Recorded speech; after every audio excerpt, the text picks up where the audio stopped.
ሰላም እንዴት ናችሁ? የቻናሌ ቤተሰቦች በያላችሁበት ሰላማችሁ ይብዛ። ዛሬ በሌላ ቪዲዮ ተመልሻለሁ። አማርኛ ቃላት ምስረታ ነው ማሳያችሁ። አጭር ቃላት ምስረታዎችን እንዴት እንደምታነቡ ትርጉም የሚሰጡ እንዴት ማንበብ እንደምትችሉ ፊደሎች እንዴት እያደረጋችሁ እንደምትጠሩና እንዴት መለየት እንዳለባችሁ አሳያችኋለሁ። እስከ ቪዲዮ መጨረሻ ድረስ ላይክ፣ ሼር በማድረግ ተከታተሉኝ። በግል መጥናት ትፈልጉ ታች በማስቀመጠው ደወላችሁ አናግሩኝ። በኢሞ፣ ቴሌግራም፣ ዋትስአፕ ላይ እናስተምራለን ማለት ነው። አሁን ቀጥታ ይዤ የመጣሁኝ አጫጭር ቃላቶችን ወደ ጎን እናነባለን ማለት ነው። መልካም ቆዩ። መጀመሪያ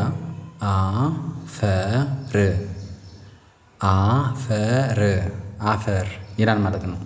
አፈር የሚሉ ፊደሎችን የማን እንደሆኑ እኔ የመጀመሪያዋ የአ ፊደል ናት። የምትለዋ ማለት ነው። ቀጥላ ፈ ነች። ከዚያ የረ ደግሞ ር ስድስተኛ ትሆናለች።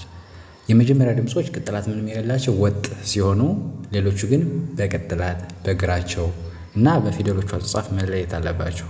ስለዚህ ሶስት ፊደሎች በአንድ ላይ አፈር የሚል ቃል ይሰጡናል ማለት ነው። ቀጥሎ ወጣት ይላል። ወጣት የሚለው ደግሞ ወ ፊደል፣ ጠ ፊደል እና ተ ፊደል ይህም ሶስት ነው። ወን መጀመሪያ፣ ጠን አራተኛ፣ የተን ስድስተኛ፣ ትን በአንድ ላይ ወጣት የሚል ቃል ይሰጣል ማለት ነው። ወጣት። ከዛ ንፋስ ይላል። ደግሞ ንፋስ የሚለው ደግሞ ነን ፈንና ሰን ነው። ፊደሎቹ ድምፅ ስንል ደግሞ ነ መጀመሪያ ድምፅ ሳይሆን ስድስተኛ ን ይሆናል። ፈም መጀመሪያ አይደለም ፋ ነው አራተኛ ማለት ነው። የሰ ስድስት አናቱ ላይ ጠማማ ስላለው ማለት ነው። ንፋስ የሚል ቃል ይሰጣል ማለት ነው። ከዛ መጨረሻ ጠብቀኝ ምን ይላል? ጠብቀኝ። ጠ ፊደል በፊደል ቀና ኘ ማለት ነው። አራት ናቸው እነዚህ ደግሞ አራት ፊደሎች በአንድ ላይ ሆነው ማለት ነው። ጠን መጀመሪያ በን ስድስት ቀን መጀመሪያ ኘን ስድስተኛ ድምፅ በአንድ ላይ ጠብቀኝ የሚል ቃል ይሰጣል ማለት ነው። እንዳርጋችሁ መለማመድ በጣም ቀላል ነው።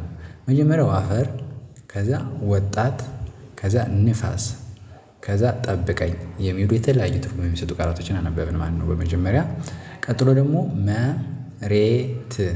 መሬት ይላል። ደግሞ መሬት የሚለው ደግሞ መን እና ረንና ተን ይዞ መሬት ይላል።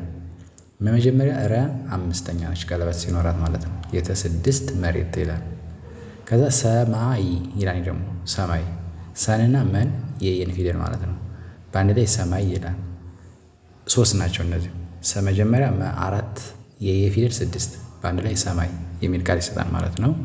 ከዚያ እሳት ይላል። ደግሞ እሳት አን ፊደል እና ሰን ተን ፊደል በአንድ ላይ እሳት ይላል። አን ሰንና ተን ብላችሁ ሳይሆን ብላችሁ ትጠሩታላችሁ። የሰን ሳን ሳ አራተኛ የተት ስድስት በአንድ ላይ እሳት ይላል ማለት ነው። መጨረሻው ይቅርታ ይላል። ይቅርታ የፊደል የቀና የረ የተ ፊደል በአንድ ላይ ይቅርታ ይላል። የን ስድስት የቀን የረን የተን ቀን እና ረ ስድስተኛ ናቸው። የመጨረሻዋ የተ አራተኛ ናት። በአንድ ላይ ይቅርታ የሚለውን ቃል ተጠቅማችሁ ታነባላችሁ ማለት ነው። መጀመሪያው መሬት፣ ከዛ ሰማይ፣ ከዛ እሳት፣ ከዛ የመጨረሻ ይቅርታ የሚሉ ቃላቶችን አነበብን ማለት ነው። በጣም ቀላል ነው። ቀጥሎ ደግሞ በቀይ የተጻፈው ሳ ናትች ሳር ሁለት ፊደል ነው። ሳር ሳ ብላችሁ ነው የምትጠሩት። የሚል ድምፅ አለው አራተኛ ነው። ርን ደግሞ ረ ሳይሆን ር ብላችሁ ትጠሩታላችሁ። ሳር ይላል ማለት ነው። ከዛ ህዝብ ይላል። ደግሞ ህዝብ ሀንና ዘን በን ፊደል ህዝብ ይላል። ሁሉም ሳድስ ናቸው። ሀም ዘ ፊደልም በፊደልም ስድስተኛ ላይ የሚገኙ ናቸው ማለት ነው። ከዛ መንገድ ይላል። ደግሞ መን ፊደል ንና ገን ደን አራት ፊደል ናቸው። እነዚህ ደግሞ የነ ስድስት የገ መጀመሪያ ደ ስድስት ማለት ነው። መንገድ ይላል። መጨረሻው ቀጥል መሄድ ማለት ነው። ቀጥል የሚለውን ቃል ሲወስድ ቀፊደል የጠን እና የለን ጠን እና ለ ስድስተኛ ናቸው። ቀ መጀመሪያ ድምፅ ነች። ባለ ላይ ቀጥል የሚል ቃል ይሰጣል። ኦኬ መጀመሪያው ሳር፣ ከዛ ህዝብ፣ መንገድ እና ቀጥል የሚሉ ቃላቶችን ተለማመድ ነው ማለት ነው። እንግዲህ ጀማሪ ከሆናችሁ እንዴት እንደምጠራና የፊደሎችን ድምፅ እንዴት እንደምትለዩ ቪዲዮውን ያዞራችሁ እዩት ማለት ነው። ኦኬ ቀጥሎ ዛፍ ይላል። ዛፍ ሁለት ፊደል ነው። ይሄም ዘና ፈ ማለት ነው። በአንድ ላይ ዛፍ ይላል ማለት ነው። ዛፍ ዘ አራተኛ ፈ ስድስተኛ።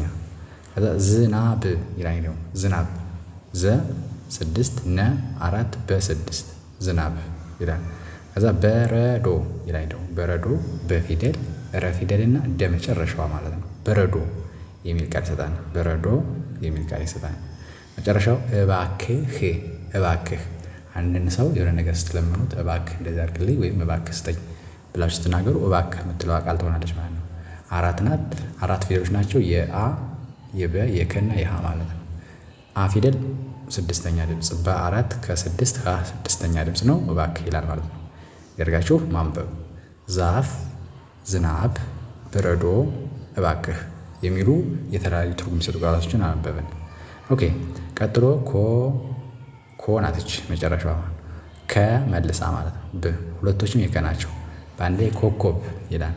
ኮከብ ኮ መጨረሻ ከመጀመሪያ በ6 ኮከብ ይላል ማለት ነው። ከዛ ደመና ይላል። ደግሞ ደመና ደፊደል መና የና 4ኛ በአንድ ላይ ደመና የሚል ቃል ይሰጣል። ደመና ከዛ መጠጣት ይላል። ደግሞ መጠጣት 4 ፊደል ይሆናል። ምን ጠንና 2 ጊዜ ጠና ጣ ማለት ነው። 6 መጠጣት ይላል ማለት ነው። መጨረሻው እርዳኝ ይህም 4 ነው። እርዳኝ አ ፊደል ረ6 ደ4 የኘ 6 እርዳኝ ይላል ማለት ነው። እንደዛ አድርጋችሁ ማለት ነው። ኮከብ፣ ደመና፣ መጠጣት፣ እርዳኝ የሚሉ ቃላቶችን ተለማመድን ማለት ነው። ኦኬ ከዛ መጨረሻ በቀ የተጻፈው እናነብና እንጨርስ። ጨረቃ ይላል የመጀመሪያው ጨ ፊደል ረና ቀ ፊደል ማለት ነው። ጨረቃ ይላል። ጨን እና ረ መጀመሪያ ነው። ቀ 4 ጨረቃ። ፀሐይ ጸናሃ የፊደል ደግሞ 6። አሁንም እነዚህም ሁለቶቹ መጀመሪያ 6ኛ ማለት ነው። ፀሐይ ይላል። ከዛ ፍቀድልኝ ይሄ ደግሞ 5 ፊደል ሆነ።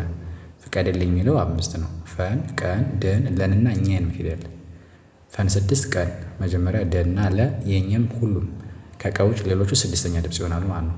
በአንድ ላይ ፍቀድልኝ ይላል ማለት ነው። መጨረሻ ተከተለኝ ይላል። ደግሞ ተከተለኝ ይህም 5 ፊደል ነው። ይሄ ደግሞ ሁሉ ፊደሎች መጀመሪያ ሆነው የመጨረሻዋ ኝ የምትለዋ 6ኛ ትሆናለች። ተም መጀመሪያ ነው። ከም ተመልሶ ከዛ አለ እነዚህ መጀመሪያ ድምፅ ይሆናሉ። በአንድ ላይ ተከተለኝ የሚል ቃላት አነበብን። መጀመሪያ ላይ ያለው ጨረቃ፣ ፀሐይ፣ ፍቀድልኝ እና ተከተለኝ የሚሉ የተለያዩ ትርጉም የሚሰጡ ቃላቶችን ተለማመድን ማለት ነው። የዛሬ ቪዲዮ ይህን ይመስላል። ከተመቻችሁ ላይክ፣ ሼር በማድረግ አበረታቱ። በሌላ ቪዲዮ እስከመጣ ሰላም ሁኑ። ቻው